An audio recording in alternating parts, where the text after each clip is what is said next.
Ouais, mais surtout que. Attends, parce que.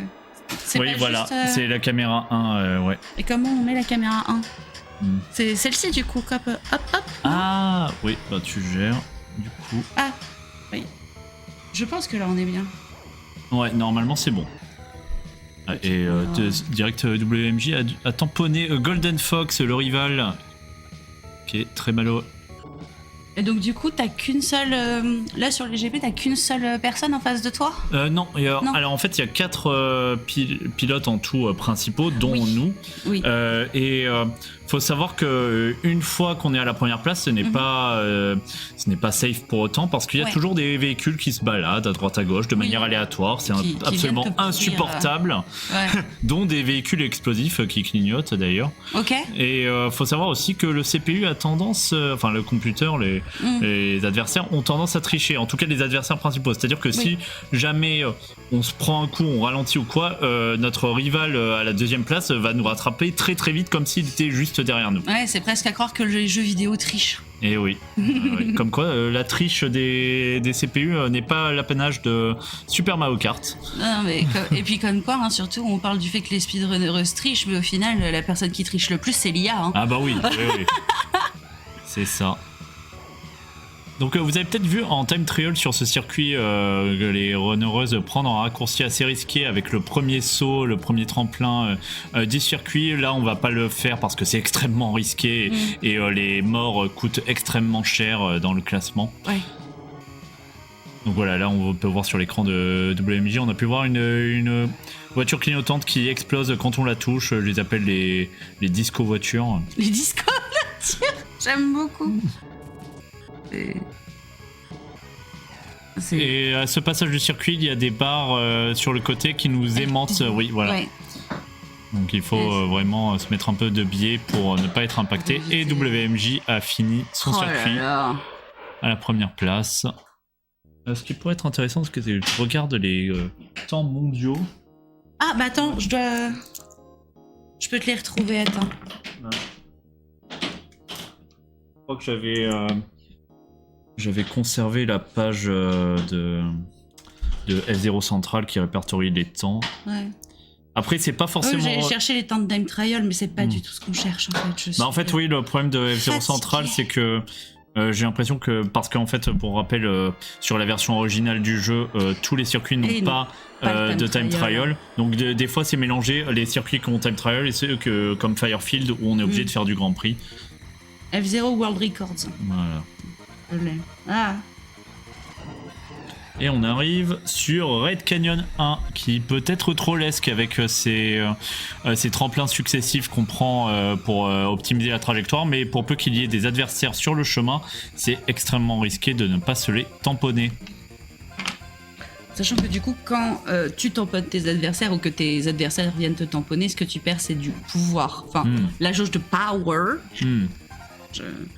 Je dis ça de manière très affirmée, mais en réalité, vous n'avez pas vu, j'ai fait un petit clin d'œil, un petit coup d'œil sur. C'est bien ça, hein, je dis pas de bêtises. Bah oui, c'est le power. Le power.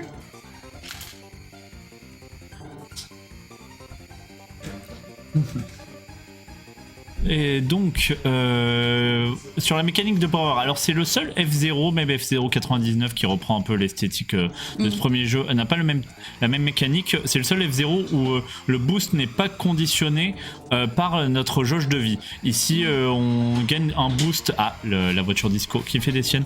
On gagne des boosts à chaque fin de tour, mais on ne perd pas de vie quand on l'utilise. Ok. Et par contre, il faut quand même faire attention à notre jauge de power parce que si on atteint un certain seuil, je dirais le dernier tiers ou le dernier quart de la barre de vie, notre vitesse max est capée. Elle est capée. Oui. Ouais. Et du coup, déjà, on est plus vulnérable et en plus, on va moins vite. Et là, très mauvaise RNG des véhicules qui ont bloqué la route de WMJ. Mais heureusement, on a le boost qui nous permet de regagner la vitesse max instantanément.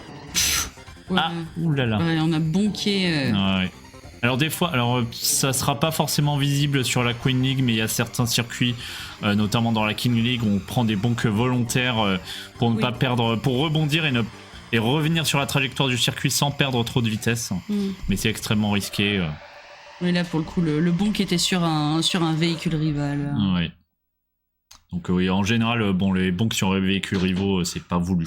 Oui, non, c'est plus sur les bords du terrain qu'on va essayer de les faire. Et on arrive sur Whiteland 1 qui a une soundtrack absolument époustouflante. Oh. Oui. Ah oui. Avec des petites zones de glace, et là on a un passage successif de bumper avec des zones de gravier qu'on veut éviter pour pas perdre de vitesse.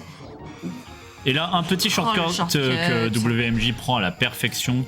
Faut savoir qu'il est assez risqué parce que si jamais on se décale trop à gauche, et ben le jeu nous considère comme hors-piste et il y a un robot tracteur qui nous repêche et nous fait perdre du temps parce qu'en nous remettant sur le circuit, on n'a plus de vitesse.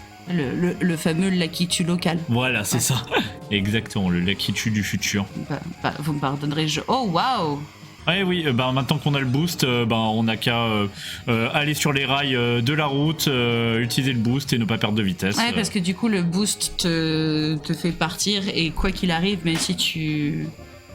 Oui, c'est une accélération constante. Oui, oui. Ouais. C'est une accélération constante en gros. Donc avec ce véhicule, le Fire Stingray, notre vitesse max est de 478 km/h. Ouais. Et quand on est en état de boost pendant quelques secondes, notre vitesse peut aller jusqu'à 550 km/h. Et c'est actif pendant toute la durée du boost qui dure quelques secondes. Et du coup, alors... Je suis navrée, hein, excusez-moi, moi je suis une noob, hein, j'apprends, mais je viens aussi essayer de vous divertir. On est d'accord que... comment je dis ça? Est-ce que du coup, lorsque tu t'es en boost et que tu es en train de prendre le rail qui est censé te faire perdre de la jauge de power, quand tu es en état de boost, est-ce que tu as une invincibilité de ce côté-là? Non. Ouais. Non, ça reste très risqué. Surtout, voilà. Donc, on a une jauge de power, mais chaque circuit a une zone de réparation. La plupart du temps, elle se trouve sur le côté du terrain, des fois au début du circuit, mais ça nous fait perdre légèrement du temps de se recharger. Donc, on va éviter de le faire, à part quand c'est vraiment sur le chemin. Ou sauf si c'est vraiment trop là. Oui, aussi. Là, par exemple, là, c'est son dernier tour. Il est à la moitié de sa vie, donc, mais là, il n'y a plus trop de danger. Ouais. Donc, c'est bon. Oh là là. 2 minutes 3. J'aime vraiment beaucoup ce qui se passe. 3 millièmes de seconde même.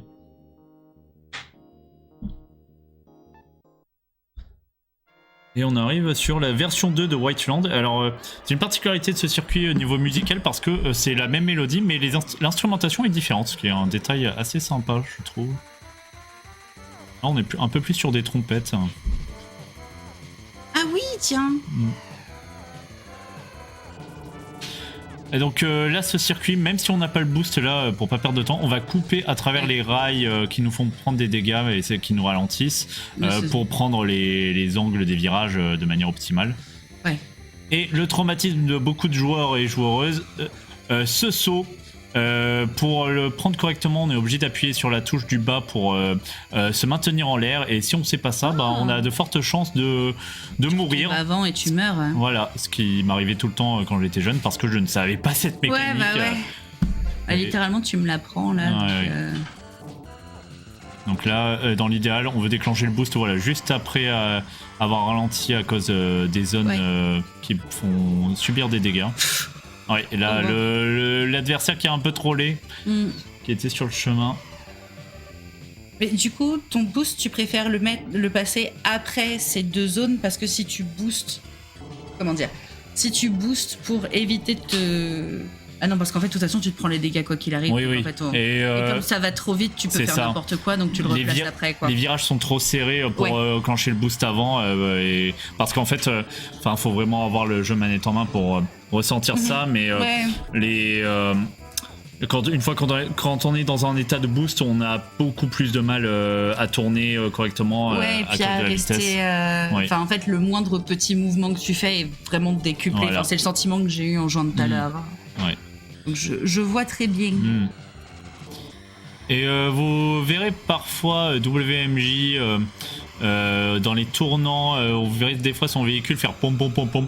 Ça c'est normal, c'est la technique qui est selon le guide sur speedrun.com s'appelle le blast turning, qui nécessite de tapoter la touche d'accélération pendant qu'on tourne dans un virage pour prendre le virage de manière plus serrée. On perd un tout petit peu de vitesse, mais c'est rentable pour ne pas se laisser déporter dans le virage à l'extérieur du virage. Ouais. C'est vraiment une des techniques fondamentales si on veut avoir des bons temps sur le jeu. Et c'est la fin de la Queen League pour WMJ qui a fait sans faute.